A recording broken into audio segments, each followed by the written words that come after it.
Hello and welcome to my April wrap-up. I don't know what that was. Let's move on to the books, shall we? Okay, I'm gonna be honest with you.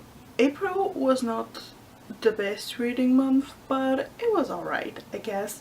So the first two books in my pile are actually books that I read for the Interbooks program that I'm doing, and they're third grade level because that is the age my pen pal is. And the first one is Who Was Albert Einstein, which was really interesting actually. All the information was written in a very easy to understand manner, and it was great, and it was so great it made me want to read all the other Who Was books in the series, which I might do eventually at some point, because I mean, who doesn't want to learn more about famous people in the world, you know? There's even one for J.K. Rowling, so that's cool. And then the other one is an African folktale by the name of Why the Sun and the Moon Live in the Sky. And it was really cute. This one actually has pictures in it and not a lot of words. It's really tiny, so it took me less than half an hour probably to read. Overall, if you have any kids that are younger that you're babysitting, like niece, nephews, or friends as kids, or even your own, and you're wondering what to read with them, these two are really, really good. The next book that I read was These Broken Stars by Amie, Kaufman, and Meagan Spooner. And this is a story about two people who get stranded on a planet. It's like not even an island, it's a planet in a whole entire universe full of like planets and stars and whatnot, and it's really interesting.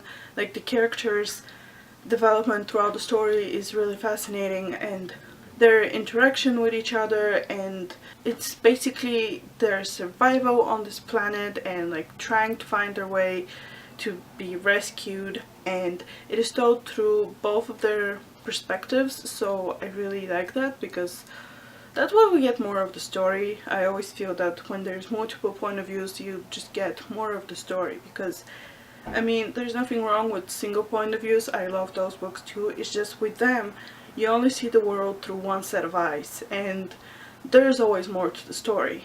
I really enjoyed this book. I gave it, I believe, 4 out of 5 stars on Goodreads because it took me forever to read. And that really has more to do with me than the book itself. It's just lately I've been reading extremely slow for some reason and it's driving me insane, but what are you gonna do? So definitely recommending it. Also, it has a really pretty cover. I mean, look at this blue, and it's just all around, and it's really, really pretty. And the next book actually is one that I had started reading earlier this year, but again, reading slump, so I didn't actually finish it, and I stopped reading it and put it aside.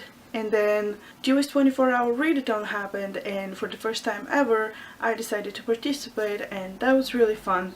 So I decided to get back to that book and read it because I had 24 hours of just reading ahead of me, and I'm like, okay, I can get through this book now because I have to.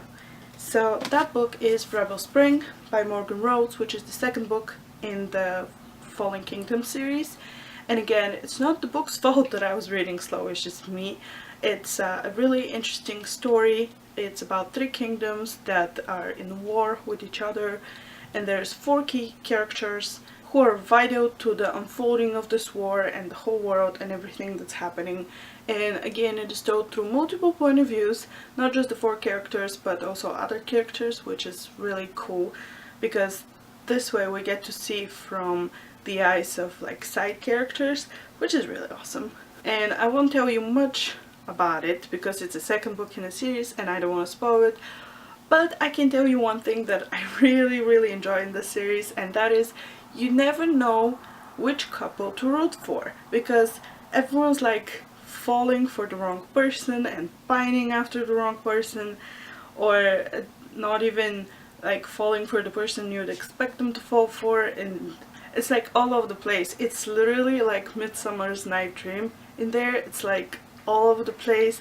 You never know who to root for, and it's never clearly defined, and it's just written in a really intriguing and interesting way, so I really enjoy that. And again, I think I gave it like 4 out of 5 stars, but definitely give it a go. It's a high fantasy series. There is magic and mythology involved, I mean, for this particular world, and I really like it. And that basically concludes the books that I was able to read in their entirety in the month of April.